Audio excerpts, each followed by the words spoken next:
Halo, kita jumpa lagi kawan-kawan sekalian di channel Solidarity Forever channel ya. Di channel ini kita akan sama-sama belajar ya terkait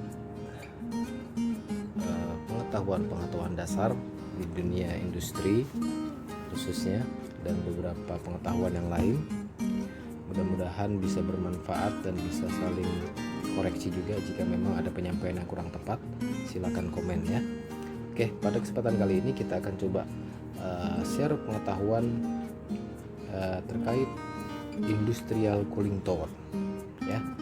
Unit ini berfungsi untuk menurunkan temperatur air setelah digunakan di dalam proses heat exchanger biasanya ya. Kita akan lihat. Oke, seperti biasa, sebelum lebih dalam kita tahu terkait cooling tower, tentunya kita harus tahu apa itu cooling tower. Cooling tower atau tower pendingin atau menara pendingin yang fungsinya untuk menurunkan temperatur air setelah digunakan pada sistem pendingin.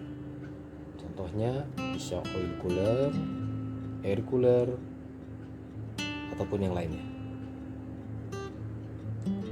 Berikut beberapa tipe daripada cooling tower. Yang pertama ada forced draft cooling tower, di mana unit ini hembusan udaranya berada di bawah yang ditiupkan ke atas, artinya force meniup keluar. Kemudian ada induced draft. Unit ini udara dihisap dari luar ke dalam dengan bantuan exhaust fan. Kemudian yang ketiga adalah natural, di mana tidak membutuhkan dorongan udara atau hisapan udara seperti tipe yang pertama dan kedua, tetapi terjadi pertukaran panas dari air ke udara secara alami, secara natural ya. Contohnya seperti ini. Yang terakhir adalah transfer flow cooling tower. Ikut skemanya untuk flow proses beberapa dari jenis cooling tower yang ada. Ada cross flow secara natural draft, ada cross flow juga tetapi menggunakan mechanical draft, ada counter flow secara natural dan juga mechanical draft juga, dan ada juga counter flow seperti dengan tipe plumb abate ya. Pada kesempatan kali ini kita hanya bahas untuk counter flow dengan mechanical draft. Ini adalah flow prosesnya yang umum digunakan. Kita lihat ada beberapa komponennya. Ada motor yang digabung dengan atau dikombin dengan fan yang fungsinya untuk menghisap udara luar masuk ke dalam unit cooling tower. Ada eliminator, ada sprinkler pipe, ada PVC filling atau filler yang fungsinya untuk mendistribusikan air secara merata ke seluruh bagian unit cooling tower ya. Ada nozzle, kemudian ada mesh, fungsinya untuk menyaring udara yang masuk agar solid-solid partikel yang berukuran besar tidak ikut masuk ke dalam yang nantinya akan mengganggu proses pendinginan. Kemudian ada jalur make up, ketika banyak uap air yang terbuang, tentunya level air akan turun dan itu harus dinormalkan levelnya dengan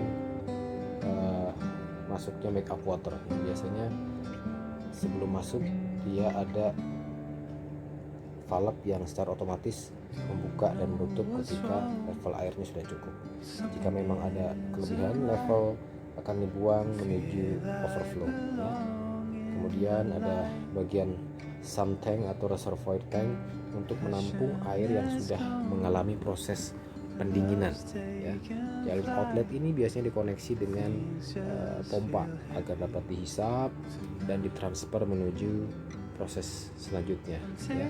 Kemudian ini ada jalur inlet, di mana jalur inlet ini air hangat yang telah dipakai untuk proses heat exchanger akan masuk ke dalam cooling tower melalui pipa ini, naik ke atas, kemudian disebar dan didistribusikan dengan menggunakan sprinkler pipe.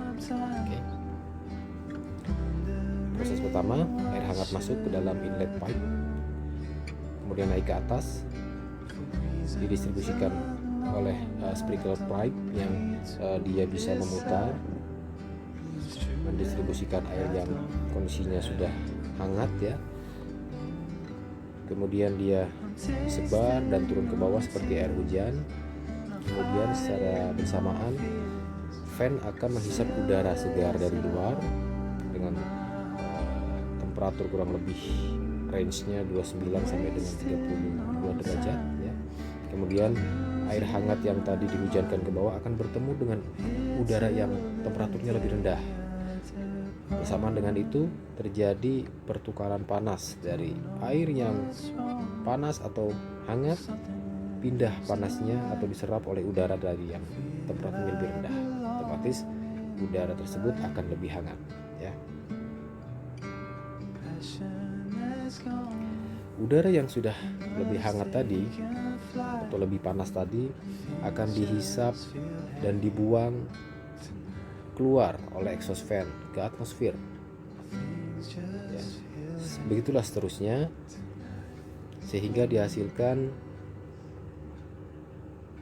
air yang temperaturnya lebih dingin dan akan terakumulasi di bawah di reservoir tank, dan nextnya selanjutnya akan ditransferkan kembali lewat jalur outlet yang dikoneksikan dengan centrifugal pump untuk bisa ditransfer kembali ke proses selanjutnya.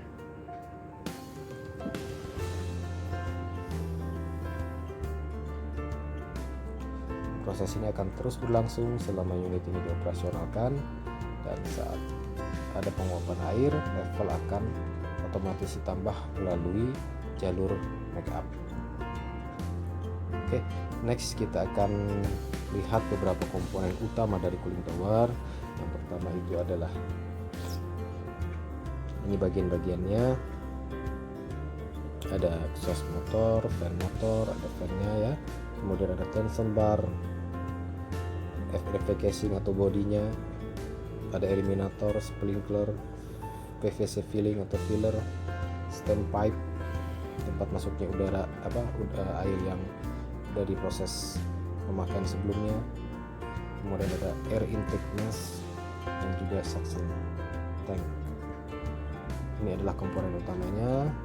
Ada exhaust fan, induction fan, kemudian ada sprinkler pipe, kemudian sprinkler head, dan juga PVC filler.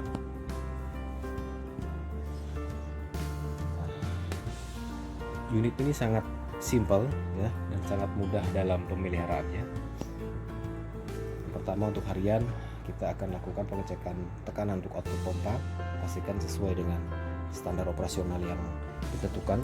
Kemudian cek level air yang ada di reservoir tanknya, pastikan levelnya cukup. Kemudian melakukan pembersihan suction strainer sebelum pompa dan juga filter, dan juga sprinkler pipe pastikan berputar ya. Biasanya di range 4 sampai 6 putaran per menit. Kemudian cek dan pastikan juga air turun melalui filler itu menyebar seperti air hujan ya, tidak berkumpul di satu titik saja. Kemudian suction strainer pompa jangan lupa untuk dicek dan pastikan tidak terjadi penyumbatan di situ. Kemudian aktivitas mingguan, penambahan aktivitinya adalah pembersihan suction strainer cooling tower, dilanjutkan dengan aktivitas bulanan. Penambahannya adalah pengecekan suara pompa dan motor, pastikan tidak ada kelainan suara atau suara yang sangat bising. Lakukan perbaikan, pengecekan bearing jika memang fan sudah mulai kasar suaranya dan suara pompa atau motornya sudah mulai kasar. Kemudian aktivitas 6 bulanannya, tambahan aktivitinya adalah pembersihan bodi FRV-nya, pressing daripada cooling tower, kemudian pembersihan filler, dan juga pengecekan tension bar sprinkler pipe-nya. Pastikan tidak kendor apalagi putus.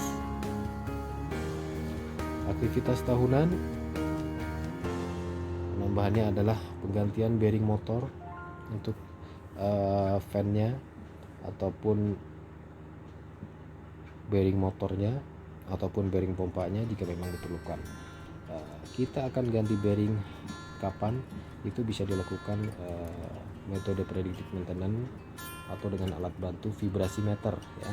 Jika memang ada tren kenaikan vibrasi sampai dengan batas maksimumnya, sebelum masuk ke batas maksimum dari vibrasinya, kita harus sudah lakukan penggantian bearing ya. Dan yang terakhir adalah sangat penting untuk menjaga kualitas air dalam reservoir tetap bersih. Lakukan pengurasan setiap 6 bulan atau 1 tahun sekali, tergantung kondisi sumber airnya ya.